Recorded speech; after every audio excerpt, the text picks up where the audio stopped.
Bonjour, c'est Alice et je vais vous parler aujourd'hui donc de Cutterland qui est un petit jeu. On est dans du en gros format disons qu'on appelle familial qui va durer en gros trois quarts d'heure. Avec un peu un jeu de tuiles et de placement mais surtout un jeu de partage. Donc moi les jeux de partage c'est une mécanique que j'aime bien, je vais parler un peu de quelques autres jeux de partage à la fin de la vidéo. Mais donc Cutterland c'est un jeu où on va se retrouver avec des cartes, on va devoir les découper pour former le meilleur territoire. Donc les règles, brièvement, c'est vraiment qu'on a des cartes donc, qui ressemblent à celle-ci. Et si on est 4 joueurs, on va devoir par exemple les découper en 4. Donc on prend des ciseaux, donc vraiment des vrais ciseaux, et on les découpe le long des traits pour former 4 parties qu'on va disposer sur la table au milieu. Donc on va mettre 4 parties up for grabs. Mon anglais est catastrophique, je sais pas pourquoi j'ai tenté de parler anglais, mais bon, qui vont être choisis dans l'ordre du tour. Donc si c'est moi qui ai découpé, c'est moi qui choisirai en dernier. Donc le joueur, à la suite de mon tour, va choisir une pièce, puis le joueur suivant une autre pièce, puis le troisième joueur une pièce, et moi en dernier, je vais choisir la quatrième pièce, celle qui reste. Donc le but pour celui qui découpe, c'est de ne pas faire un truc absolument moisi, parce que sinon il va se retrouver avec. Vraiment, c'est ça l'idée. Et d'essayer en même temps de pas trop avantager les autres. Donc au tout début de la partie, on fait des choses assez équilibrées parce que tout le monde a les mêmes intérêts. Et puis au fur et à mesure de la partie, comme on aura créé un peu nos territoires avec nos différents monstres qui vont marquer différents types de points, on va tenter d'appâter le chaland sur certains éléments qu'il y a une personne qui veut vraiment, donc lui mettre ce qui l'intéresse lui, de manière à tenter de récupérer nous ce qui nous intéresse plus que le reste à la fin. En général, c'est pas quand c'est nous qui partageons qu'elle vaut la meilleure pièce, mais on peut essayer de faire des trucs sympas. Le truc assez chouette ici, c'est que comme on découpe les cartes, vraiment la forme, la géométrie est entièrement libre et c'est à nous de décider un peu ce qui va bien passer ou pas chez les uns, chez les autres pour aller maximiser son placement ou essayer de faire un peu chier les autres en leur donnant des trucs qu'ils voudraient mais pas exactement d'une manière qu'ils peuvent le poser de manière sympa. Ça reste assez léger cette partie un peu Tetris mais elle est existante et moi j'aime bien, ça donne une originalité au jeu assez clairement. Plus le plaisir de découper des cartes qui sont pas trop mal, c'est pas des vraies cartes, c'est du carton un peu façon boîte de céréales, j'ai envie de dire, un peu plus fin peut-être, qui sont d'assez bonne qualité, qui en même temps sont très agréables à découper, c'est bien fichu. Du coup, si je reprends, donc on place comme ça chacun de nos monstres et à la fin on compte les points selon diverses catégories de monstres. Donc on a des kraken qui mangent tout ce qu'il y a autour, donc ça va tuer à moins qu'on ait mis une petite tour qui va protéger un animal. Donc des fois il y a des cartes sur lesquelles il y a des tours et dans ce cas on peut immédiatement les poser pour protéger un animal ou les garder de côté pour faire un point de victoire. Et tout ce qu'il a mangé va lui rapporter 2 points. On va avoir les... Donc ça dépend un peu de si on joue avec l'extension ou pas. Mais donc les gobelins qui vont valoir des points. Plus on a de gobelins dans une même zone, plus ça vaut de points jusqu'à 4. Au-delà ça vaut plus tellement le coup. On va avoir des centaures qui vont valoir autant de points que la taille de l'herbe sur laquelle ils sont. Sinon on a des champignons qui vont valoir autant de points que le nombre d'animaux sur leur territoire. On va avoir des dragons qui vont devoir manger quelque chose. Donc ça c'est un peu obligatoire. Donc les choses qui se mangent se font avant de compter les points. Donc les dragons mangent tous un élément au choix. Puis si on a une paire de dragons dans le même territoire, ça va marquer 7 points. On va avoir des tortues, les tortues ça fait toujours... Enfin les crapauds plutôt, les crapauds ça fait toujours moins 2 points, donc le but c'est de les manger avant qu'ils nous fassent perdre des points, parce que les animaux mangés ne marquent pas leurs points. Des tortues où le but idéalement c'est d'avoir un, ça vaut 10 points, si on en a 2 ça vaut 5 points, si on en a 3 ou plus, je sais plus si c'est 0 ou si on perd des points, donc pareil, on essaie d'en avoir une et de manger les autres. Et un autre type d'animal que j'ai oublié. Donc ici, non c'est bon j'ai tout dit. Voilà. En plus de ça, il y a des petits trucs avec des barrières ou des ponts qui peuvent servir soit à relier des territoires, soit à barrer des territoires pour aller protéger les choses. Bon. Donc globalement, les règles sont assez simples. On a le droit de placer les choses comme on veut, faut juste que ça reste connexe, que ça superpose pas. Vraiment, on fait un jeu de tuiles quoi devant nous pour faire un territoire comme ça. Donc c'est un jeu que je trouve vraiment sympa, qui dont le principe est très très chouette, qui reprend des idées de décompte très classiques avec le plaisir de faire soi-même ses territoires, le côté vraiment partage de qu'est-ce que j'essaye de donner à quelle personne, à quel moment, en espérant qu'il se passe quoi. Donc c'est un peu du guessing, mais surtout le côté équilibré entre ce que je donne aux autres et à qui et qu'est-ce que je vais récupérer qui est un calcul intéressant. Le pendant de ça, c'est que des fois il peut y avoir quelques longueurs, donc on a 3 cartes à découper en début de partie, et du coup on connaît les 3 cartes qu'on va avoir, donc on a une petite idée que certains monstres vont réapparaître plus tard, ce qui est un peu pénible, c'est que des fois, quand c'est à celui de découper, ça peut être un petit peu long. Et pendant ce temps, les autres, bah, ils font vraiment pas grand chose. On peut un peu regarder nos coups suivants, mais voilà. Donc il peut y avoir des phases un peu de downtime pendant qu'il y en a un qui découpe.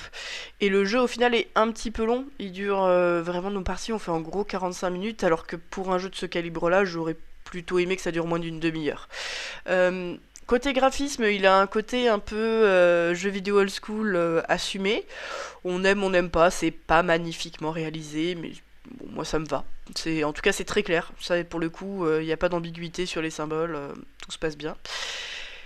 Et voilà, sur la première boîte, donc en fait, il y a une boîte de base qui contient de quoi faire une grosse dizaine de parties en fonction de si on joue à 3 ou 4. Donc je crois que c'est une 10-11 parties à 4 ou un peu plus, une quinzaine, vingtaine à 3, si je dis pas trop de bêtises.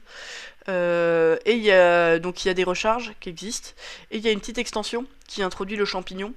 On l'a joué qu'une seule fois, ce champignon, on n'a pas été super convaincu parce que ça a l'air de valoir très souvent beaucoup de points, et donc très souvent tout le monde a envie de le récupérer, plutôt que les autres monstres où on a envie de le récupérer ou pas selon les circonstances, qui pour moi est un peu le cœur d'un jeu de partage. Euh, donc où on fait une offre et où l'autre doit choisir ce qui se passe. Si les intérêts, s'il y a quelque chose qui est toujours bien pour tout le monde, c'est c'est moins rigolo. Il y a moins ce côté un peu séparation. Donc comme je vous l'ai dit, j'aime beaucoup les jeux de partage, et moi j'ai un peu découvert cette mécanique par Chantilly. Donc Chantilly, c'est un vieux jeu, alors j'ai pas noté la date, je dirais d'avant 2010. Ça s'appelle Aberbitte Mitzane en allemand, et c'est édité par Oya en français. Le principe, c'est qu'on a un gâteau de 11 parts à chaque manche, il y a 5 manches en tout, 5 ou 4. Donc on a un gâteau de 11 parts qu'il va falloir séparer en autant de parts que le joueur, donc en prenant des parts contiguës. Donc ça, c'est assez fun déjà côté matériel. Et ensuite, dans l'ordre de la table, toujours en finissant par celui qui a partagé, parce que c'est poli quand on partage le gâteau de choisir sa part en dernier, chacun va choisir une part. Sur cette part, donc c'est constitué de petites parts, donc 11 parts par gâteau, donc sur son quart de gâteau, qui peut être très déséquilibré en nombre de parts, on va trouver des parts de différents types de gâteaux. Et le but, ça va être des majorités sur ces différents types de gâteaux. Donc si on a la majorité en Mirabelle, ben, on aura 6 points. Et si on a 6 points, c'est qu'il y a 6 parts de Mirabelle. Je crois que c'est que des impairs, donc je dis peut-être un peu n'importe quoi. Mais voilà, donc soit on récupère les parts et on les garde pour les majorités, soit on récupère les parts et on les mange pour nos pointes de chantilly. Je peux rentrer un peu trop dans le détail, je pense que c'est très abstrait, mais en gros, on partage un gâteau et il y a une question de majorité, donc en fonction de qui se bat sur quelle majorité, on peut vraiment faire des partages intéressants, en regardant, bah, soit on est impliqué dans la majorité et on veut que ça se passe pas trop mal pour nous, ou alors on renonce à quelque chose et on fait ce qu'il faut, soit il y a deux autres joueurs qui sont impliqués dans une majorité où ils sont un peu en bataille, donc on peut en profiter pour leur mettre des parts qui vont leur permettre de faire la différence là-dessus, et ils vont nous laisser un peu tranquilles sur notre truc. Donc c'est bien malin, avec pas grand chose. Ça fait partie des jeux qu'on sort assez régulièrement depuis plus de 10 ans. Voilà, j'adore les jeux de partage un peu de ce genre là. Tout récemment est sorti Onboard, donc Bienvenue à bord en anglais et Onboard en français, qui est un jeu de flip and write, disons, donc il y a des cartes. C'est un jeu purement de joueurs. On se met à deux, il y a un joueur qui prend 3 cartes du deck, qui les regarde et qu'en constitue 2 lots. Un lot de 2 cartes, un lot d'une carte. Le deuxième joueur va choisir un de ces lots, et celui qui a partagé prend l'autre lot. Donc une ou 2 cartes chacun, à chaque fois. Et ces lots vont permettre soit d'ouvrir des cabines, soit de mettre des passagers dans les cabines, qui vont avoir un peu différents pouvoirs. Il y a quelques bagages, quelques éléments qui vont nous permettre un peu de faire d'autres choses, de manière à faire les meilleures escales et le plus de points. On est vraiment dans l'esprit flip and write, il y a un peu des paris sur l'avenir, et ça marche plutôt bien. J'ai l'impression que les cartes sont peut-être un peu trop équilibrées pour le coup, avec on se différencie peut-être pas assez de l'autre, et qu'en plus que seulement à deux, bah, bloquer l'autre c'est aussi intéressant que de prendre nous, donc c'est rare qu'il y ait vraiment des appels du pied sur les partages, mais c'était une jolie découverte toute récente pour moi. Et dans les plus vieux, il y a Chiteno. Donc Chiteno, c'est un jeu des ludonautes. Donc c'est un de leurs vieux jeux où on va faire des lots de cartes, pareil. Donc un joueur fait des lots de cartes et chacun dans l'ordre du tour doit choisir des lots de cartes pour essayer de progresser sur différentes pistes. Pour moi, il a peut-être un côté un petit peu froid ou un tout petit peu laborieux sur certains points, mais ça reste très sympa.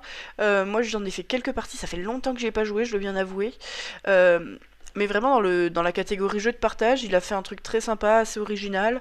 Moi j'en ai un bon souvenir parce qu'à l'époque sur le festival de Cannes, j'en avais parlé donc avec les Ludonautes, donc avec notamment Cédric, sur leur jeu Offrande, leur jeu précédent, leur tout premier jeu, je crois si je dis pas de bêtises, que moi j'aime beaucoup, sur une variante de joueurs une possibilité de variante de joueurs, enfin on avait discuté du jeu à deux, et qui a un peu donné quelques idées, donc pas que ça hein, évidemment, sur Shiteno derrière. Donc moi j'ai un petit attachement un petit peu personnel là-dessus.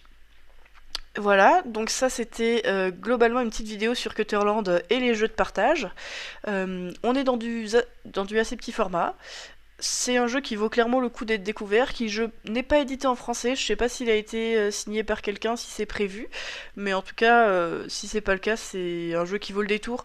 Je sais pas si on trouve sur internet les petites fiches en français, faudrait que je les fasse ou que je regarde si ça n'a pas été fait.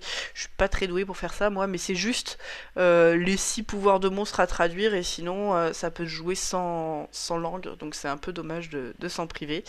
Euh, voilà, donc pour un jeu dans une catégorie où il n'y a pas des milliards et des milliards de choses, qui a son petit charme, malgré sa relative longueur. Salut, à une prochaine vidéo donc, sur du plus gros jeu, parce que on va quand même pas rester sur du petit jeu tout le temps.